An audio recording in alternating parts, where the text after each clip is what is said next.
అందరికీ మరణాత దేవుని యొక్క మహాకృపను బట్టి మరొకసారి దేవుని యొక్క దైవవాక్యమును నేర్చుకోవడానికి ప్రభు ఇచ్చిన అవకాశంకై దేవునికి మహిమ కలుగును గాక. ఆమేన్. పరమగీత గ్రంథము 6వ అధ్యాయము 10వ వచనాన్ని ధ్యానించుకుందారు. పరమగీత గ్రంథము 6వ అధ్యాయము 10వ వచనము. సంధ్యారాగము చూపట్టుచు చంద్రబింబమంతా అందము గలదై, సూర్యుని అంతా స్వచ్ఛమును కళలను గలదై, వ్యూహిత సైన్య సమభీకర రూపిణియోగు ఈమె ఎవరు? ప్రార్థన చేసుకుందాం. సర్వకృపానిధి, దయగలిగిన తండ్రి, కృపగలిగిన తండ్రి, మీ ఘనమైన ఉన్నతమైన శ్రేష్టమైన నామమునకు వందనాలు, స్తుతులు, స్తోత్రములు, ప్రణితులు, వినుతులు, కృతజ్ఞతలు చెల్లించుకొనుచున్నామునైనా. వాక్యము ద్వారా మాతో మాట్లాడండి. మేము అందుకోవలసిన, పొందుకోవలసిన మా యొక్క ఆత్మకు అవసరముగు ఆత్మీయ ఆహారమును నీ వాక్యము ద్వారా మాకు అందించుము.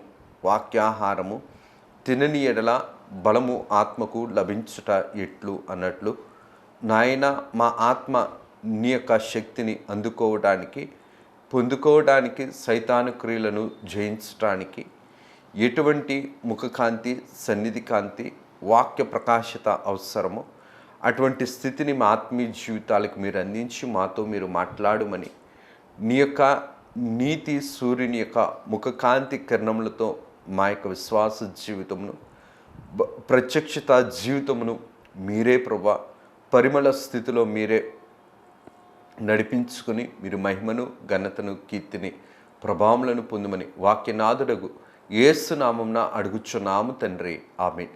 త్రిత్వ దేవుని దీవెనలు, ఆశీర్వాదములు, భాగ్యములు, ప్రభు యొక్క ముఖకాంతి, సన్నిధి కాంతి, ప్రకాశత, వాక్య ప్రత్యక్షతలు ప్రభు మెండుగా నిండుగా మనెల్లరికీ అందింపచేసి ప్రభు మహిమ పొందును గాక. ఆమేన్.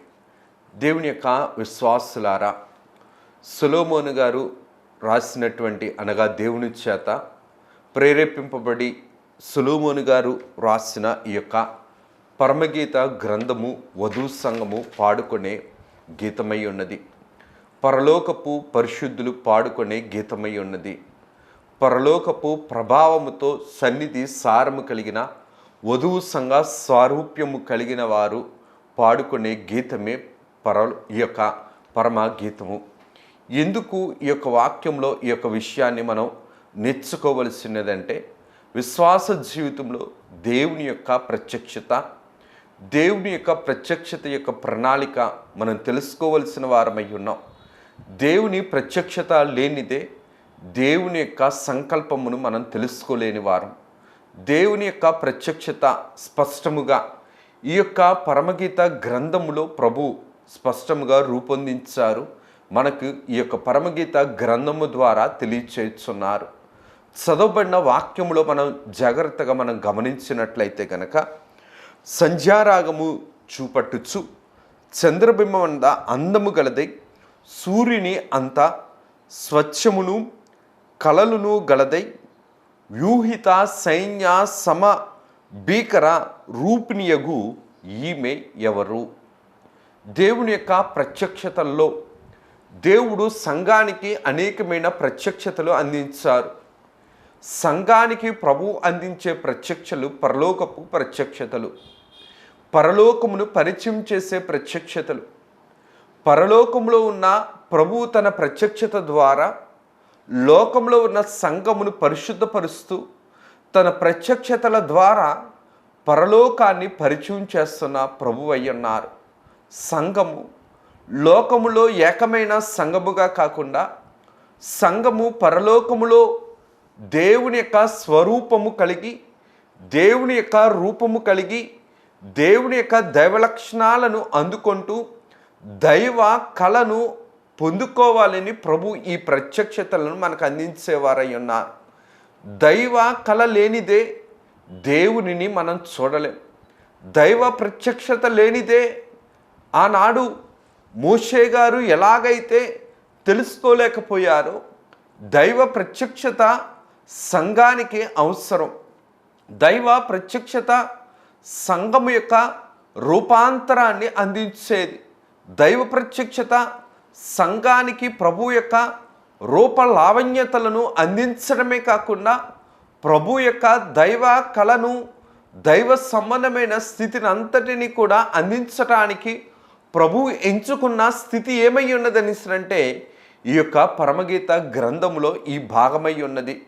అందుకనే ఈ యొక్క 10వ వచనంలో చూడగలిగితే కనుక సంధ్యారాగము ఏంటి, ఈ సంధ్యకాలము అని దేవుని యొక్క వాక్యముని బట్టి మనం జాగ్రత్తగా ఆత్మీయంగా మనం గ్రహించినట్లయితే కనుక వేకువ చుక్క ప్రారంభమైన తర్వాత ఉదయకాల సమయంలో ఎప్పుడైతే వేకువ చుక్క ప్రారంభమైందో ఈ వేకువ చుక్క ప్రారంభము మొదలుకొని గంటన్నర సేపు ఈ యొక్క కొద్దిపాటి ఎండ అయితే ఉంటుందో, లేత ఎండ అయితే ఉంటుందో, లేదంటే కనుక కంటికి కనబడు కొద్ది ఎండ ఏదైతే ఉంటుందో ఈ ఈ యొక్క సూర్యుని యొక్క కాంతి ఎటువంటి కాంతి అనిస్తానంటే సంధ్యారాగము వంటిది, సంధ్యకాలము వంటిది.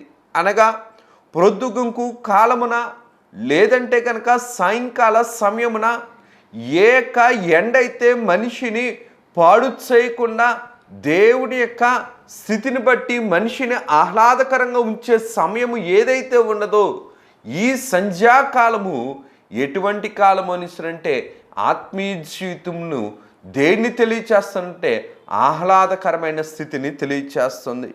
అనగా ఈ సంధ్యాకాలము ఈ కొద్దిపాటి ఎండ మనిషిని గాయపరచనివ్వదు, మనిషి యొక్క బలహీనతలను తీయనివ్వదు, మనిషి యొక్క బలహీనతలను ఏం చేయదనిసరంటే ఎక్కువ చేయదు, మనిషి యొక్క బలహీనతను ఏర్పాటు చేయదు. అనగా మనిషి యొక్క బలహీనత కలిగించని ఎండ ఈ ఎండ. అనగా ఈ సంధ్యాకాలపు ఎండ ఎటువంటిది అనిసనంటే మనిషికి సౌఖ్యాన్ని ఇచ్చేది, మనసుకు ఆహ్లాదాన్ని ఇచ్చేది, శరీరానికి డి విటమిన్ లాంటిది ఇచ్చేది. అనగా ఈ ఎండే మొక్కలలో మనం చూడగలిగితే కనుక సూర్యరశ్మి ద్వారా ఈ యొక్క ఫోటోసింథసిస్ అని లేదంటే కనుక కిరణజన్య సంయోగ క్రియ ద్వారా సూర్యుని యొక్క కాంతి ద్వారా మొక్క ఆహారాన్ని ఎలాగైతే సంపాదించుకుంటుందో సంఘమైన మనము కూడా దేవుని యొక్క ముఖకాంతిలో ఉండవలసిన వారం, దేవుని వైపు చూడవలసిన వారం, దేవుని వైపు కొనసాగింపవలసిన వారం. ఆయనను చూచిన అంతయు సరి అవును అన్న మాటను బట్టి సంఘము దేవుణ్ణి చూసే సంఘమై ఉండాలి. సంఘం అంటేనే దేవుణ్ణి చూడాలి, సంఘం అంటేనే దేవునితో మాట్లాడాలి, సంఘం అంటేనే దేవుని ముఖకాంతితో, దేవుని యొక్క సన్నిధి కాంతితో ప్రకాశింపగలిగి దైవ కళను అద్దుకునే సంఘమే వధువు సంఘము. ఆనాడు మోషే గారు ఎలాగైతే హోరేబు పర్వతము మీద అనగా సీనాయి పర్వతం మీద ప్రభుతో ముఖాముఖిగా చూసే అనుభవానికి ఎలాగైతే వచ్చారో నేటి కాలంలో కూడా సంఘము కూడా దేవుని యొక్క ముఖకాంతితో ప్రకాశింపబడే వధువు సంఘంగా మార్చబడాలి. అందుకనే ఈ సంఘాన్ని ప్రభు చూస్తుండేటప్పుడు ప్రభు రాయించిన మాట ఏంటంటే సంధ్యారాగము చూపట్టుచు చంద్రబింబమంతా అందము కలిగినయి.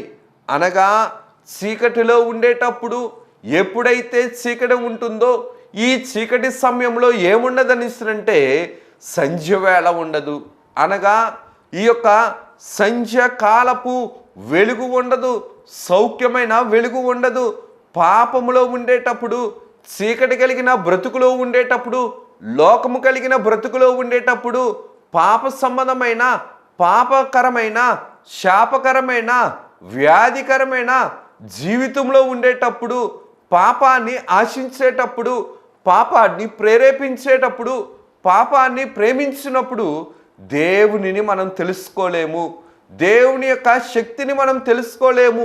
పాము ఉంటుంది, ఈ పాము ఎప్పుడూ కూడా చీకటినే కోరుకుంటుంది, కానీ దేవుని సంబంధమైన వెలుగును అనగా సూర్యుని కాంతిలో పాము ఉండటానికి ఒప్పుకోదు. పాము ఎప్పుడూ కూడా చీకటిలో ఉండటానికి, చీకటిలో సంచరించడానికి, చీకటి కోసం ప్రయాణం చేస్తుంది. వెలుగును చూడలేదు, వెలుగులో ఉండలేదు, వెలుగుకై ప్రయాసపడదు. పాపము ఉండేటప్పుడు కూడా మనిషి స్వభావము కూడా ఇంతే, దేవుని వైపు చూడదు, చీకటిని, లోకమును, పాపమును ప్రేమించే మనస్సు ఎప్పుడూ కూడా దైవ సంబంధమైన కళను ప్రేమించదు. దేవుని సన్నిధి వైపు నడవదు, దేవుని కార్యము వైపు నడవదు. పాము ఎలాగైతే గనక చీకటిలో ఉండటానికి ఇష్టపడుతుందో, దేవుని యొక్క ఆసక్తి లేనప్పుడు, దైవ కళ మీద ఆసక్తి లేనప్పుడు, దేవుని పరిచర్య మీద ఆసక్తి లేనప్పుడు, దైవ సన్నిధి మీద ఆసక్తి లేనప్పుడు, లోకములో ఉండటానికే, మానవులతో ఉండటానికే, పాపాన్ని ప్రేరేపించటానికే, ప్రేమించటానికే మనిషి యొక్క స్థితి ఆసక్తిగా ఉంటుంది.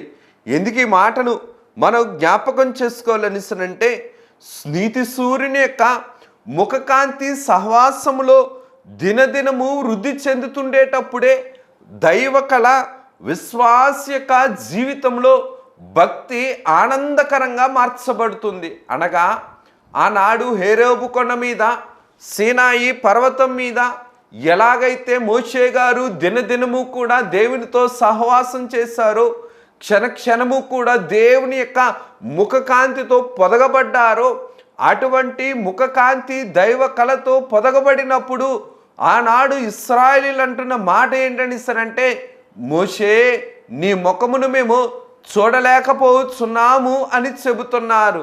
అలాగుననే దైవ సన్నిధిలో ఉన్న విశ్వాసి, దైవ సన్నిధిలో ఉన్న సంఘము, దైవ సన్నిధి అనుభవము దినదినము కూడా వృద్ధి ఆశిస్తున్న సంఘము, దేవుని ముఖకాంతిలో బ్రతుకుతున్న పొదుగుతున్న సంఘము ఎల్లప్పుడూ కూడా దైవ సంబంధమైన స్థితిలో కళను అందుకునేదై ఉన్నది. లోకాన్ని ప్రేమించనిది, పాపమును ప్రేమించనిది, లోక సంబంధమైన క్రియలతో సహవాసము చేయని ఆత్మ దైవ సంబంధమైన ఆత్మ. ఈ ఆత్మ ఎలాగ ఉంటుందనిసరంటే, లోక సంబంధమైన సౌఖ్యము కాదు కానీ దేవుని యొక్క ముఖకాంతి కిరణములతో, దేవుని యొక్క సన్నిధి కాంతితో, దేవుని యొక్క ప్రత్యక్షతతో జీవించాలని, ఆశించాలని ఆసక్తిగా బ్రతుకే ఏ బ్రతుకు అనిసనంటే, ఈ సంధ్యాకాలములో దేవుని యొక్క ముఖకాంతి ద్వారా, దేవుని యొక్క ముఖకాంతి స్థితిలో ఒక ప్రభు యొక్క రూప లావణ్యతలను సంపాదించుకునే సంఘము. ఈ సంధ్యాకాలము పాత నిబంధన గ్రంథములో కూడా మనం చూడగలిగితే గనక, దేవుడు నరవతారిగా అనగా నీతి సూర్యుడగు యేసుక్రీస్తు ప్రభు నర అవతారిగా భూమి మీదకి వచ్చును అని బోధ ఆనాడు భక్తులైన వారు, ప్రవక్తలైన వారు పాత నిబంధన గ్రంథములో వ్రాసారు. ఈ బోధ ఏ బోధ అనిసరంటే, సంధ్యారాగము వంటి బోధ. అనగా దేవుడు వస్తాడు, నీతి సూర్యుడు రాబోతున్నాడు, లోకానికి విమోచన రాబోతుంది, పాపానికి అపవాదికి అపజయము కలగబోతుంది అని పాత నిబంధన గ్రంథములో ఏ ప్రవక్తలైతే బోధించారో, ఏ ప్రవక్తలైతే దేవుని కోసం ఎదురు చూశారో, ఏ ప్రవక్తలైతే వాక్య వాగ్దానాన్ని పట్టుకొని వారసత్వంగా ఆత్మీయ జీవితాన్ని నడిపించుకున్నారో, వీరందరి మీద కూడా ఏమైందనిస్తారంటే, దేవుని యొక్క ముఖకాంతి వీరి మీద ప్రకాశింపబడింది. సంధ్యవేళ ఎలాగైతే సౌఖ్యము కలిగిన, ఆహ్లాదము కలిగిన, ఆరోగ్యకరమైన సూర్యుని యొక్క కాంతి సృష్టి మీద పడుతుందో, దైవ సన్నిధిలో దేవుని యొక్క వాగ్దానమును పట్టుకొని దేవుని కోసం ఎదురు చూసే వారి మీద దేవుని యొక్క ముఖకాంతి పడుతుంది. ఎందుకు ఈ మాటను నేను జ్ఞాపకం చేస్తున్నాననిసరంటే, అబ్రహాము గారు, మోషే గారు మొదలైన ప్రవక్తలందరూ కూడా ఈ యొక్క ముఖకాంతిని అందుకొని దేవుని యొక్క ప్రత్యక్షతలను పొందినవారు. అబ్రహాము గారు కూడా దేవుని ప్రత్యక్షతను పొందారు, మోషే గారు దేవుని యొక్క ప్రత్యక్షతను పొందారు. ప్రత్యక్షత కావాలనిసరంటే దేవుని యొక్క ముఖకాంతిలో మనం బ్రతకగలగాలి, దేవుని యొక్క సన్నిధి కాంతిలో మనము జీవించగలగాలి. బైబిల్ మిషను దేవుని ముఖకాంతితో పొదుగుచున్న సంఘము, బైబిల్ మిషను దేవుని యొక్క ప్రత్యక్షతను అందిస్తున్న సంఘము. బైబిల్ మిషను దేవుని ప్రత్యక్షతలను పోషిస్తున్న సంఘము. బైబిల్ మిషను పరలోకపు ప్రత్యక్షతలను దైవ సన్నిధి అనుభవంతో భూలోకమునకు బోధిస్తున్న సంఘము బైబిల్ మిషను సంఘము. ఆనాటి కాలములో వాగ్దానాన్ని పట్టుకొని వారసత్వంగా దేవుడి యొక్క వాక్య విధులను ఎలాగైతే నీతిమంతులైన వారు నడుస్తూ ప్రత్యక్షతలను అందుకున్నారో, ఈ యొక్క సంఘ కాలములో కూడా బైబిల్ మిషను దేవుని యొక్క ప్రత్యక్షతలతో పొదగబడుచు ఆ ప్రత్యక్షతలను అన్ని సంఘాలకి కూడా అన్ని జనాంగాలకి కూడా బోధించుచున్న సంఘము వధువు సంఘమైనటువంటి బైబిల్ మిషను సంఘము. ఎందుకు ఈ మాటను నేను జ్ఞాపకం చేస్తున్నాను అంటే, సంధ్యవేళ ఎలాగైతే ఎండ లోకము మీద పడుతుందో అలాగుననే ప్రభు యొక్క ముఖ కాంతి, ప్రభు యొక్క సన్నిధి కాంతి చేయుచున్న సంఘము ఎవరైనా ఉన్నారని అంటే అది బైబిల్ మిషన్ యొక్క సంఘము. బైబిల్ మిషను దైవ సన్నిధి చేసే సంఘము, దైవ సన్నిధి అనుభవాల్ని అందుకునే సంఘము, ప్రభుతో మాట్లాడే సంఘము, ప్రభు ప్రత్యక్షతలను అందుకునే సంఘము, ప్రభు యొక్క ప్రత్యక్షతల ద్వారా ఆత్మీయ జీవితాన్ని పోషించుకునే సంఘము బైబిల్ మిషన్ సంఘము. ఎందుకు ఈ మాటను నేను జ్ఞాపకం చేస్తున్నానని అంటే, ఆనాడు అబ్రహాము గారు మొదలుకొని మోషే గారు మొదలుకొని ప్రభు యొక్క మాటను బట్టి ఎలాగైతే వాక్యపు వారసత్వాన్ని బట్టి నీతిమంతులుగా తీర్చబడ్డారో, ఒక కాలము పరిపూర్ణమైనప్పుడు ఈ కాలములో యేసుక్రీస్తు ప్రభు నీతి సూర్యుని వలె భూమి మీదకి జన్మించిన కాలమే ఏ కాలము అని అంటే సంధ్యవేళ. యేసుక్రీస్తు ప్రభు భూమి మీద ఎలాగైతే ఉదయించాడో, పరిశుద్ధుడిగా ఉదయించినప్పుడు కూడా ఆనాటి కాలంలో వాక్యముల ద్వారా మనం చూడగలిగితే గనక భూలోకంలో గొప్ప వెలుగు ప్రకాశింపచేయింది. ఈ పరలోకపు వెలుగు, పరలోకపు ముఖ కాంతి, పరలోకపు సన్నిధి కాంతి, ఈ మహిమబాలుడు భూమి మీదకి వచ్చిన కాలమే ఏ కాలం అనిస్తారంటే సంధ్యవేళ. ఆనాడు గొల్లలు కూడా చూడగలిగారు, దేవదూతలు చూడగలిగారు, సృష్టిలో కొంతమంది ప్రభు యొక్క ముఖ కాంతిని చూడగలిగారు, ప్రభు యొక్క స్థితిని చూడగలిగారు. ఆ కాంతి ద్వారా ఎంతో మంది ప్రభువుని విశ్వసించిన వారున్నారు. ఎందుకు ఈ మాటను నేను జ్ఞాపకం చేస్తున్నానని అంటే, నీతి సూర్యునిగా ప్రభు భూమి మీదకి వచ్చిన కాలమే ఏ కాలం అనిసరంటే సంధ్యకాలము. అప్పటి వరకు కూడా లోకములో ఏముందనిసరంటే చీకట ఉండిపోయింది, పాపము ఉండిపోయింది, శాపము ఉండిపోయింది, వ్యాధి ఉండిపోయింది, నిందలు అవమానములు, పాపభూయిష్టమైన దుస్థితి, దుర్మార్గం అంతా ఉన్నది. కానీ ప్రభు యొక్క రక్తము ఎప్పుడైతే భూమి మీదకి వచ్చిందో, యేసుక్రీస్తు ప్రభు యొక్క రక్త ప్రోక్షణ ఎప్పుడైతే జరిగిందో ఏమైందని అంటే పాపానికి అపజయము కలిగింది, అపవాదికి అపజయము కలిగింది. పాప విమోచకుడన్న యొక్క వాగ్దానాన్ని బట్టి ప్రభు సంఘాన్ని పునరుద్ధరింపచేయడం అనేది చూడగలుగుతున్నాం. ఎందుకు ఈ మాటను మనం జ్ఞాపకం చేసుకోవాలంటే, నీతి సూర్యుడగు యేసుక్రీస్తు ప్రభువుని బట్టే క్రైస్తవ సంఘము ప్రారంభమయ్యింది. ఈ క్రైస్తవ సంఘము ప్రారంభము ఏ ప్రారంభము వంటిదని అంటే నీతి సూర్యుడు యొక్క ముఖకాంతి ప్రారంభమైన కాలము. ఉదయకాల సమయంలో మనం చూడగలిగితే గనక ఏక మేఘాలలో మధ్య నుంచి సూర్యుడు ఎలాగైతే ఉదయిస్తాడో, యేసు ప్రభు ప్రారంభము మరణమయ్యి ఆరోహణమైన తరువాత క్రైస్తవ సంఘము ప్రారంభమైంది. ఈ క్రైస్తవ సంఘ కాలమే ఏ కాలము అని అంటే ప్రారంభమైన కాలమే సంధ్యా రాగము వంటిది. అనగా ఈ సంధ్యకాలము అనగా ఈ లేత ఎండ, ఈ ప్రొద్దు పొడుపు ఎండ ప్రారంభమైన కాలము ఏ కాలము అని అంటే క్రైస్తవ సంఘము ప్రారంభమైన కాలము.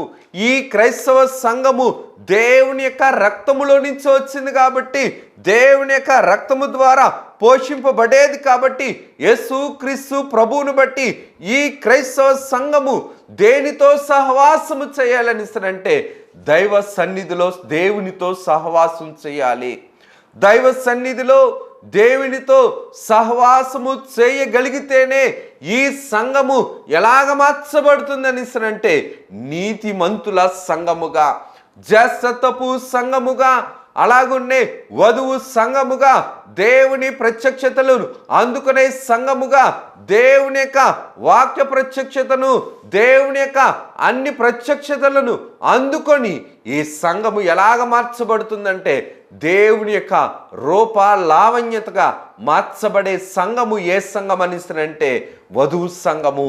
ఎందుకు ఈ మాటను మనం జ్ఞాపకం చేసుకోవాలంటే ఇటువంటి ప్రభు యొక్క ముఖకాంతి సన్నిధిలో, ప్రభు యొక్క దైవ సన్నిధి అనుభవంలో మనము మన యొక్క ఆత్మీయ జీవితాన్ని మనం పోషించుకోగలుగుతున్నామా? మనల్ని మనం గమనించుకోవలసిన వారమై ఉన్నాం, మనల్ని మనం ప్రశ్నించుకోవలసిన వారమై ఉన్నాం, మనల్ని మనం పరిశీలించుకొని మన యొక్క ఆత్మీయ జీవితాన్ని ప్రభువుని బట్టి సరి చేసుకోవలసిన వారమై ఉన్నాం. ఆయన్ను చూచిన అంతయు సరి అవును అన్నట్లు లోకంలో ఉండేటప్పుడు లోక సంబంధమైన క్రియలతో, ఆశలతో, లోక సంబంధమైన అవసరతలతో దేవుని సన్నిధిలో ఉండటం ఆయన చూడలేనట్టే.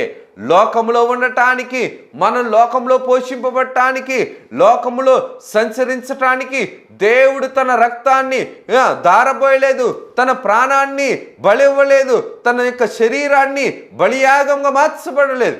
ఎందుకు ఈ మాటను నేను జ్ఞాపకం చేస్తానంటే ప్రభువు రక్తాన్ని అర్పించింది, తన ప్రాణాన్ని దారపోసింది, తన శరీరంను బలియాగంగా మార్చింది దేనికోసం అంటే ప్రభువు ఉండే స్థలంలో సంఘమైన మనము కూడా రూపాంతరం చెంది వధువు సంఘముగా ప్రభు యొక్క స్థితిలో ఉండటానికి, ప్రభు ఉన్న స్థానములో ఉండటానికి ప్రభు మన కోసం ఏమయ్యారని అంటే బలిగా అయ్యారు.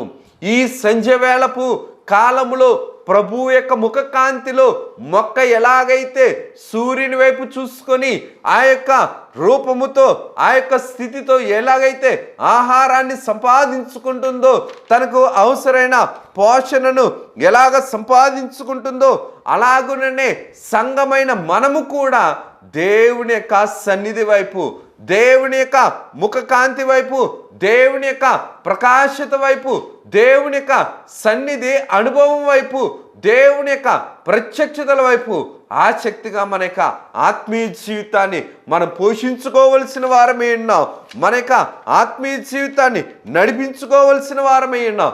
ఎందుకు ఈ మాటను నేను జ్ఞాపకం చేస్తున్నానని అంటే యోబు గ్రంథము 38వ అధ్యాయము, యోబు గ్రంథము 38వ అధ్యాయము 12 నుంచి 15 వచనాలు మనం చూడగలిగితే గనక అరుణోదయము భూమి దిగంతముల వరకు వ్యాపించినట్లు, అది దుష్టులను తనలో నుండకుండా దులిపివేయినట్లు నీవెప్పుడైనను ఉదయమును కలుగు చేసితివా. ఇందుకు ఈ మాటను మనం జ్ఞాపకం చేసుకోవాలని అంటే దేవుని యొక్క కాంతి మాత్రమే చీకటి బ్రతుకును తీసివేయగలదు. వెలుగు కావాలని అంటే దేవుని వైపు మనం చూడగలగాలి. సంఘములోను, ఆత్మీయ జీవితంలోను, భక్తి జీవితంలోను, కుటుంబ జీవితంలోను చీకటికరమైన చీకటి శక్తులు, అంధకార సంబంధమైన దుస్థితులు తొలగాలని అంటే వెలుగైన దేవుని దగ్గరకు మనం ఉండాలి. వెలుగైన దేవుని దగ్గర ప్రభు యొక్క వెలుగును అందుకునే వారముగా ఉండాలి. మీరు లోకానికి వెలుగై ఉన్నారన్నారు. కనీసం మన ఆత్మీయ జీవితంలో దేవుని యొక్క మాటను బట్టి మన ఆత్మను దేవుని యొక్క శక్తిని బట్టి వెలిగించుకోగలుగుతున్నామా? మనల్ని మనం ప్రశ్నించుకోవలసిన వారమై ఉన్నాం. ఎందుకు ఈ మాటను నేను జ్ఞాపకం చేస్తానంటే లోకంలో ఉండేటప్పుడు పాపం ఉంటుంది, దుష్టత్వం ఉంటుంది, క్రూరత్వం ఉంటుంది, మూర్ఖత్వం ఉంటుంది, లోపం ఉంటుంది, లోపం ఉంటుంది, కోపము, క్రోధము, అసూయ, ద్వేషములు, చింత, నిరుత్సాహము, నిస్సహాయతలు, ఆర్థిక ఆపదలు, ఆర్థిక సంబంధమైన పరిస్థితులు, మనోవేదనలు, ఇవన్నీ కూడా చీకటికరమైన దుస్థితులే. ఇటువంటి చీకటికరమైన దుస్థితి తొలగటానికి సంధ్యారాగము అన్నట్లు ప్రభు యొక్క ఆత్మీయ జీవితంలో నీతి సూర్యుడకు యేసుక్రీస్తు ప్రభు వైపు మనం చూడగలగాలి. యేసుక్రీస్తు ప్రభు వైపు మన ఆత్మీయ జీవితాన్ని మనం నడిపించుకోగలగాలి.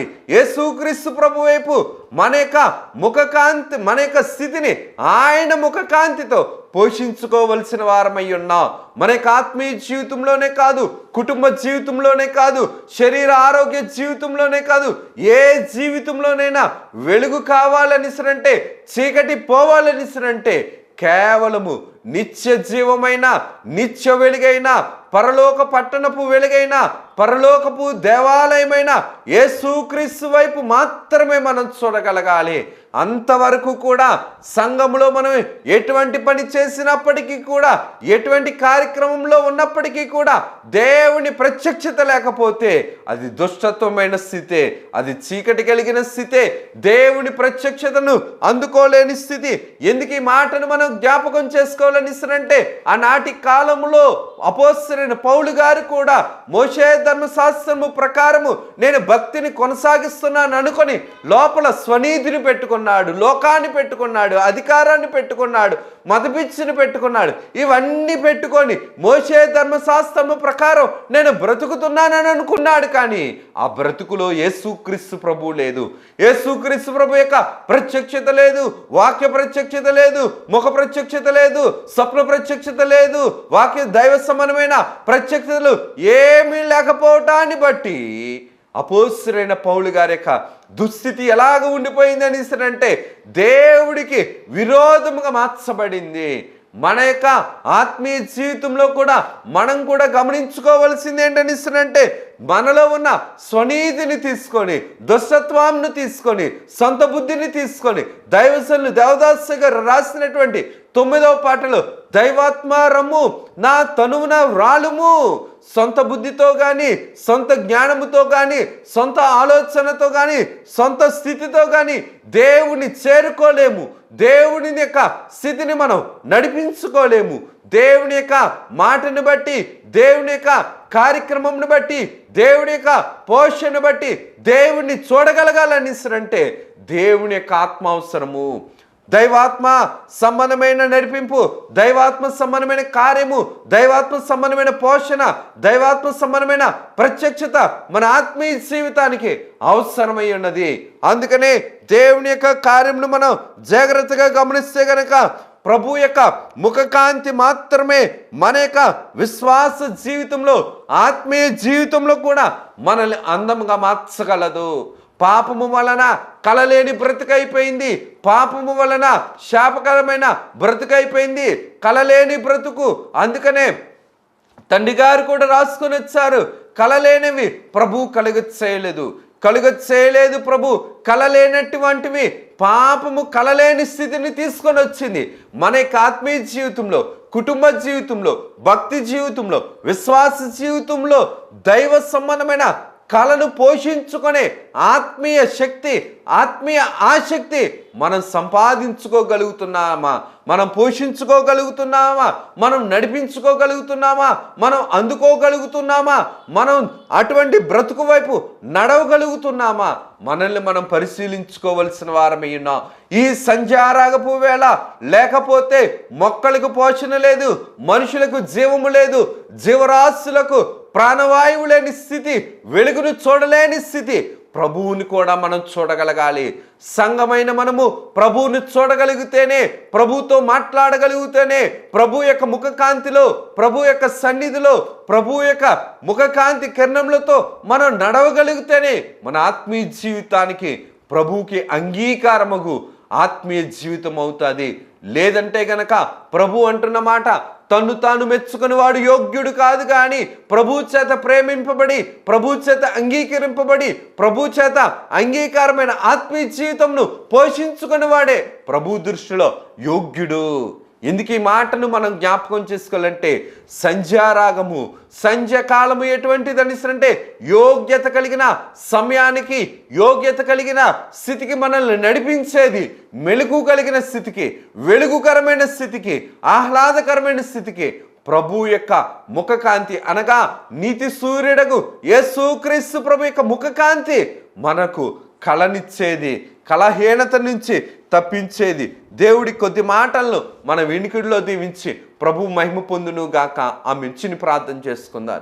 సర్వకృపానిధి దయగలిగిన తండ్రి, మీకు వందనాలనైనా కొద్దివారం దీవించి ఆశీర్వదించి వెత్తబడిన వాక్యము మీ దృష్టికి అంగీకారముగాను నైనా మా యొక్క ఆత్మీయ జీవితానికి ఆహ్లాదకరముగాను సంతోషకరముగాను మేలుకరముగాను ఉపయోగకరముగాను మీరే అందించి మీరే మహిమను ఘనతను కీర్తిని ప్రభావములను పొందుమని మహిమనాథుడును శ్రేష్ఠ పాలకుడును ఏకరక్షకుడకు యేసు నామమున అడుగుచున్నాము తండ్రి, ఆమేన్. త్రిత్వ దేవుని దీవెన ఆశీర్వాదములు శుభములు జయములు ధన్యతలు మేలులు ఉపకారాలు ప్రభు నిండుగా మెండుగా అనుగ్రహింపచేసి ప్రభు మహిమ పొందును గాక. ఆమేన్. అందరికీ మరణాత.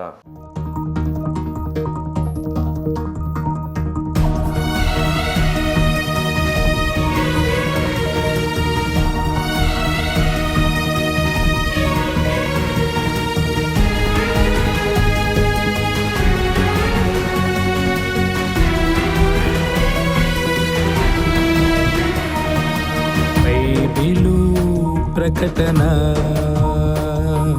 బయలుపరచిన ప్రకటన, యేసయ్య ప్రకటన, దాసయ్య ప్రకటన, పరలోక ప్రకటన, పరిశుద్ధ ప్రకటన, యేసయ్య ప్రకటన, దాసయ్య ప్రకటన, పరలోక ప్రకటన, పరిశుద్ధ ప్రకటన.